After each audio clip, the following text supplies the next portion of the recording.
Morning students, आपकी book first flight का chapter 7 glimpses of India. Glimpses कहते हैं झलक, ठीक है, ओवरव्यू देना। कहां का?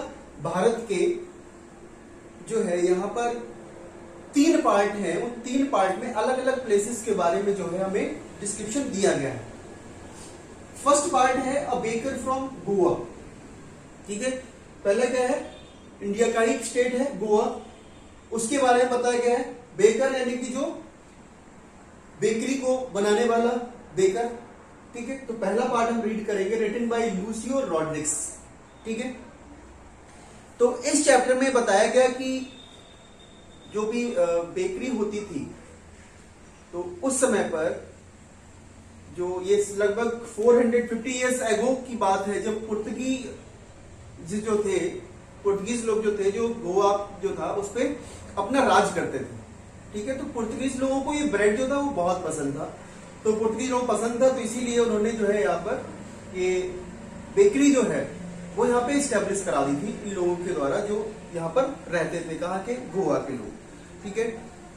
Let's see, this is a pen portrait of a traditional Goan village. Pen portrait कहते हैं कि किसी की भी जैसे ड्राइंग करना। अब पेन होता है उसको डिस्क्रिप्शन विद राइटिंग, अपने किसी की भी पिक्चर को बना दिया और उसको फिर अब लिख के समझा भी रहे, that is the pen portrait of a traditional Goan village baker who still has an important places in his society. तो ये इसमें बताया गया कि पुर्तगीज जो लोग थे उन्होंने कहीं ना कहीं तक आज भी जो ट्रेडिशनल गोन विलेज, यहाँ की जो गोवा के आज भी जो विलेजेस हैं, उनमें उस बेकरी का, हम कह सकते हैं उन केक का, उन पेस्ट्री का, ये जो लोग बनाते थे, कौन? बेकर, आज भी इसकी इंपॉर्टेंस जो है गोवा के विलेजेस में जो है वो आपको देखने को मिल जाएगी।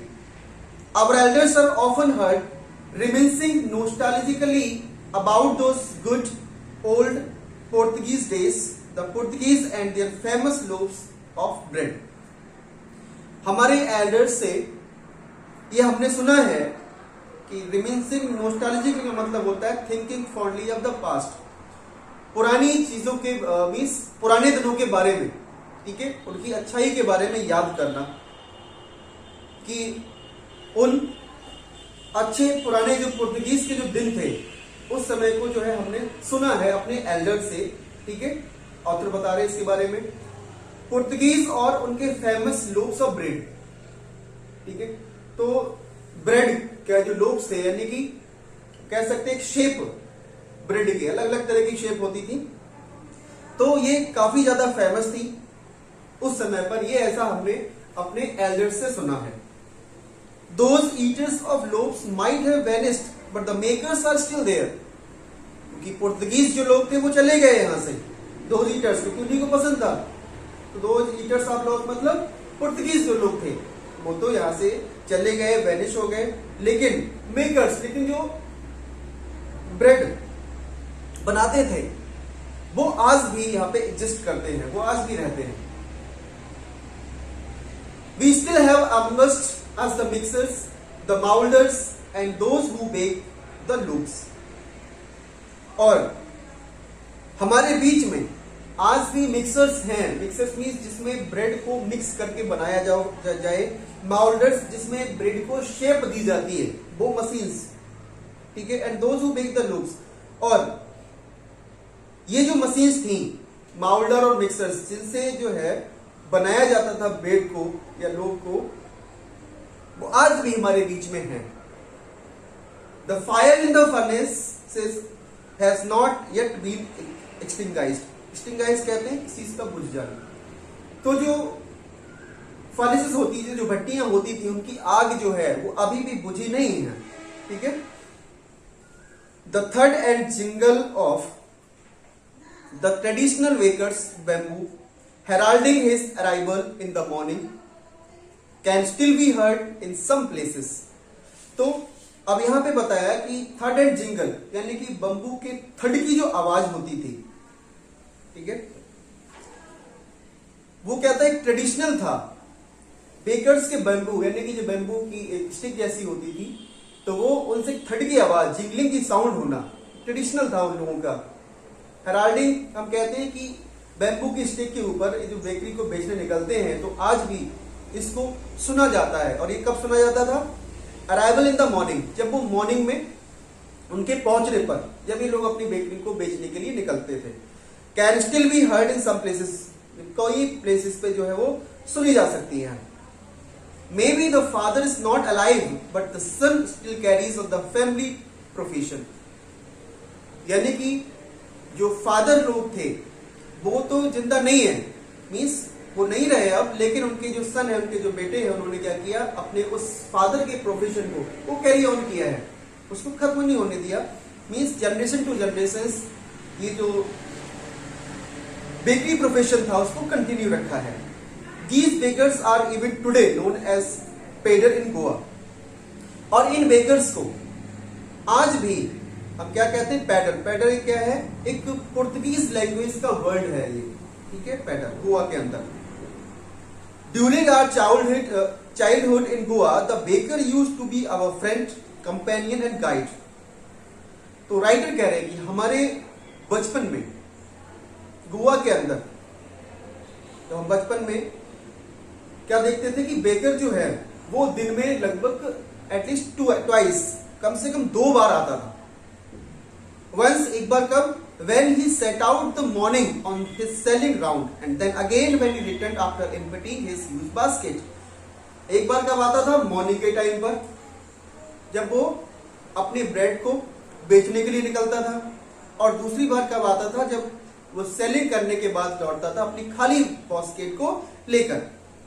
The jingling thud of his bamboo woke us up from sleep and we ran to meet and greet him. तो उसकी जो थड, बैम्बू की जो थड होती थी, उसकी जिंगलिंग जो साउंड है वो क्या करती थी, हमें जगा देती थी जब हम सो रहे होते थे, और हम फिर दौड़ते हुए उस आवाज को सुनकर मिलने जाते थे उनसे। Why was it so? आखिर ऐसा था क्यों? आखिर क्यों मिलने जाते थे? Was it for the love of loaf? क्या हमें ब्रेड से बहुत ज्यादा लगाव था, इसीलिए बहुत ज्यादा पसंद करते थे? Not at all, ऐसा नहीं है। The loaves were bought by some Pascaine or Bastine, the maid servant of the house. What we longed for were those bread bangles which we chose carefully. और ऐसा नहीं था कि हमें जो था बहुत ज्यादा लगाव था उनसे, या फिर बहुत ज्यादा प्यार था ब्रेड से, ऐसा कुछ नहीं है। जो लोब्स होते थे वो तो खरीदे जाते थे, मीन्स वो लाए जाते थे घर के अंदर। पेस्काइन और बेस्टाइन का एक पुर्तगीज वर्ड है, जो मेड सर्वेंट होती थी घर की, उनके द्वारा खरीद लिया जाता था हमारे घर के। तो व्हाट वी लॉन्ग्ड, तो आखिर हमारी जो इच्छा थी उस ब्रेड बैंगल्स को खरीदने की। बैंगल्स कहते हैं कि राउंड शेप में, चूड़ियां जो होती ना उसमें, तो क्या है, अलग अलग शेप की जो होती थी ब्रेड, तो जो हम बहुत ही चूज करते थे, बहुत ही सावधानी से।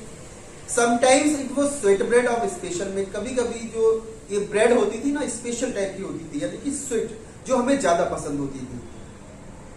The baker made his musical entry on the scene with झंग झंग sound of his specially made bamboo staff. Staff कहते हैं स्टिक। तो ये जो बेकर थे उनकी एक म्यूजिकल एंट्री रहती थी, और म्यूजिकल एंट्री मतलब ऐसा नहीं कि म्यूजिक बजाते थे वो, उनकी जो बैम्बू की थर्ड से जो आवाज निकलती थी, किसकी, झंग झंग की आवाज, वो क्या होती, किससे बनती थी, बैम्बू स्टिक से। One hand supported the basket, एक हाथ जो सपोर्ट करता था उनकी बास्केट को, जो उनके सर पे होती थी, और दूसरा and other the bamboo on the ground, और दूसरी जो बैम्बू होती थी, जो स्टिक होती थी, वो कहां रहती थी, जमीन पर। तो उसी से वो आवाज करते थे, और जो आवाज कैसी होती थी, झंग झंग की आवाज आती थी। He would greet the lady of the house with good morning, और जब वो मॉर्निंग में किसी के घर की भी लेडी को जब मिलते थे तो उससे क्या बोलते थे, गुड मॉर्निंग बोलता था। And then place his basket on vertical bamboo, क्या करते थे, वो वर्टिकल बैम्बू पे अपनी बास्केट को रख देते और उसके बाद जो है वो देते थे उनके लिए. The kids would be pushed aside with a mild rebuke and the loaves would be delivered to the servant. और हम जो बच्चे होते थे, क्या होता था हमारे साथ, जब हम जाते थे ना, जब उनकी आवाज को सुनकर उनसे मिलने के लिए, तो हमें क्या कर दिया जाता था, पुश्ड असाइड, हल्का धक्का देके हमें अलग कर देते थे. माइल्ड रिब्यूक, हमें थोड़ा डांट के स्कॉल्ड करने के बाद हमें साइड कर देते थे. और होता क्या था, ये जो लोब्स होते थे डिलीवर कर दिए जाते थे इसको हमारे घर के जो सर्वेंट हुआ करते थे उनके लिए. But we would not give up, लेकिन हम जो है गिव अप नहीं करते थे. किससे? कि हमें मिलना ही है उन बेकर्स से. We would climb a bench, हम क्या करते थे, बेंच पे चढ़ जाया करते थे. और पारपिट and peep into the basket somehow. पारपिट कहता है कि हमारे घर की जो बाउंड्री है तो उसकी हाइट जो ना कम हुआ करती थी उस समय पे, तो हम उस कभी कभी बेंच पे चढ़ जाते थे, उस जो बाउंड्री होती थी उस पे चढ़ जाते थे दीवार की, और किसी भी तरह से हम बैलेंस कर लेते थे उस बास्केट में. पीप कहते हैं झांकना, देखना. I can still recall the typical fragrance of those lobes. मैं आज भी पहचान सकता हूं उस टिपिकल फ्रेग्रेंस को, उसकी खुशबू को, उन लोब्स की. Lobes for the elders and the bangles for the children. और जो लोब्स होते थे वो तो बड़े लोगों के लिए हुआ करता था, और हमारे लिए क्या था, बच्चों के लिए वो बैंगल्स की शेप की जो होती थी वो हमें पसंद होती थी. Then we did not even care to brush our teeth और वॉश आवर माउथ प्रॉपरली. और हमें जब भी ब्रेड मिल जाती थी तो हमें किसी तरह की कोई फिक्र नहीं रहती थी कि हमें ब्रश करना है अपने टीथ को या फिर अपने माउथ को प्रॉपरली वॉश करना है, या फिर कोई फिक्र नहीं रहती थी. क्यों नहीं रहती थी? एंड वाई शुड बी, आखिर हम क्यों ब्रश करें? Who would take the trouble of plucking the mango leaf और फॉर द टूथब्रश. उस समय पर क्या था ना, टूथपेस्ट नहीं हुआ करते थे, तो नीम, ठीक है, या फिर बेम्बू की जो भी कहते स्टेम जो होती थी उसको तोड़कर हम फिर ब्रश को शार्प किया करते. तो यहां पे किसके लिए बताया राइटर ने? मैंगो लीफ को. तो कौन मैंगो पर चढ़े, उसकी लीफ को तोड़े और फिर ब्रश करे? इतना काम कौन करेगा? Why was it necessary at all? आखिर ये सब इतना जरूरी था क्यों? The tiger never brushed his teeth. अब खुद को जस्टिफाई कर रहे हैं ये बच्चे कि टाइगर भी तो कभी अपने दांतों को जो है ब्रश नहीं करता. Hot T could wash and clean up everything so nicely after all. Hot T जो है, गर्म चाय जो है, वो हमारे दांतों को यानी कि पूरी तरीके से सबको साफ कर देगी. After all, marriage gifts are meaningless without the sweet bread known as the bol, just as a party और a feast loses its charms without bread. तो यहां पे क्या है, ऑथर ने ब्रेड की इंपॉर्टेंस को बताया है. गोवा के कल्चर में क्या था कि मैरिज गिफ्ट्स जो है ना वो मीनिंगलेस है, उनका कोई मीनिंग ही नहीं है. कब? स्वीट ब्रेड के बिना, जिनको क्या कहते थे, बॉल. बॉल क्या एक स्वीट ब्रेड का टाइप है. कब? किसी भी पार्टी पर या किसी भी फीस्ट पर, किसी भी फंक्शन पर अगर ब्रेड नहीं है तो उस पार्टी का, उस फीस्ट का, उस मैरिज का जो चार्म होता है ना बिना ब्रेड के, वो खत्म हो जाता है. Not enough can be said to show how important a baker can be for a bliss. अब not enough can be said, अब इतना कहना पर्याप्त नहीं हो सकता था कि कितना इंपॉर्टेंट है बेकर किसी भी ब्लेस के अंदर. तो सोच लीजिए कि मैरिज जो हो रही है उनमें अगर कहते हैं कि ब्रेड नहीं है, स्वीट ब्रेड नहीं है, तो उस मैरिज की जो चार्म है वो एक तरह से खत्म ही हो जाती है. The lady of the house must prepare sandwiches on the occasion of a daughter's engagements. तो घर की जो लेडी हुआ करती थी वो बनाती थी सैंडविचेस को, कब? अपने डॉटर की एंगेजमेंट पर. Cakes and bolinhas are a must for Christmas as well as other festivals. तो केक्स, बोलिनाज क्या है? ये गोल कोकोनट कुकीज या बेकरी प्रोडक्ट्स हैं. ये मस्ट होते थे क्रिसमस पर या फिर अदर दूसरे फेस्टिवल्स पर भी. Thus, the presence of the bakers furnace in the village is absolutely essential. तो हम कह सकते हैं इस प्रकार कि जो बेकर्स की जो फर्नेसेस होती थी गांवों में, वो कितना ज्यादा उनकी प्रेजेंस जो थी इसेंशियल थी, कितनी जरूरी होती थी. द बेकर और bread seller of those days had a peculiar dress known as a kabai. तो बेकर या फिर ब्रेड सेलर those days, उन पुराने दिनों में उनकी टिपिकल, पेकुलर कहते हैं टिपिकल, एक टिपिकल ड्रेस होती थी जिसको कहते थे हम kabai. It was a single piece long frock reaching down to the knees. एक सिंगल पीस होता था, लॉन्ग फ्रॉक जो कहां पहुंचता था, घुटनों तक पहुंचता था. In our childhood, we saw bakers wearing a shirt and trousers which were shorter than full length ones and longer than half pants. लेकिन हाँ, जब हमारे बचपन में हमने क्या देखा था कि बेकर जो लोग होते थे वो शर्ट पहनते थे और ट्राउजर को पहनते थे जो क्या होता था, शॉर्टर देन फुल लेंथ. तो पूरी जो लेंथ होती थी, ठीक है, उसका क्या होता था, वो छोटा होता था. लॉन्गर देन हाफ पैंट्स, और हाफ पैंट से थोड़ा सा बड़ा होता था. तो हम कह सकते हैं कि आज के टाइम पे कैफी टाइप का, मीन्स घुटनों तक आए. फुल लेंथ से कम और हाफ से थोड़ा ज्यादा होता था. Even today anyone who wears a half pant which reaches just below the knees invites the comment that he is dressed like a pedder. तो आज भी अगर कोई भी हमें दिखता है हाफ पैंट को पहना हुआ और वो कहां पहुंचती हो, बिलो द नीज, घुटनों के नीचे तक, तो हम उसको एक कमेंट से इनवाइट करते थे, कमेंट करते थे उस पर कि उसने कैसी ड्रेस पहनी है, एक पैडर, एक बेकर की ड्रेस पहनी है. वो क्या है, एक पैडर है. The baker usually collected his bills at the end of the month. तो बेकर जो लोग होते थे वो यूजुअली अपने जो बिल्स थे वो कब कलेक्ट करते थे, मंथ के लास्ट में. Monthly accounts use to be recorded on some wall in the pencil.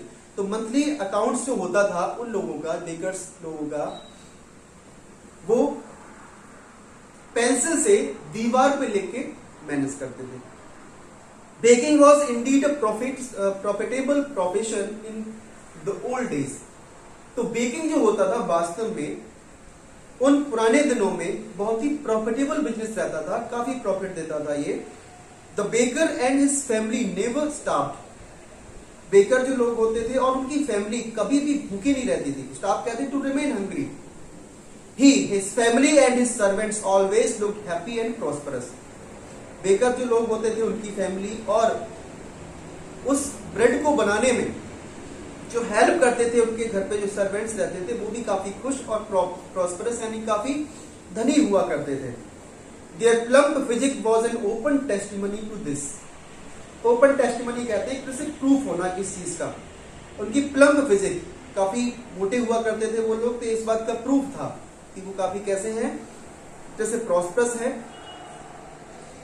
Even today, any person with a jackfruit like physical appearance is easily compared to a baker. तो आज भी अगर कोई भी पर्सन एक jackfruit, एक कटहल की फिजिकल अपीयरेंस में अगर दिख जाता है इजीली, तो हम उसको बेकर से कंपेयर कर देते हैं कि क्या है, ये बेकर है. ये बेकर से हम कंपेयर कर देते हैं उसकी. तो that is the chapter glimpses of India part 1, a baker from Goa. That's all.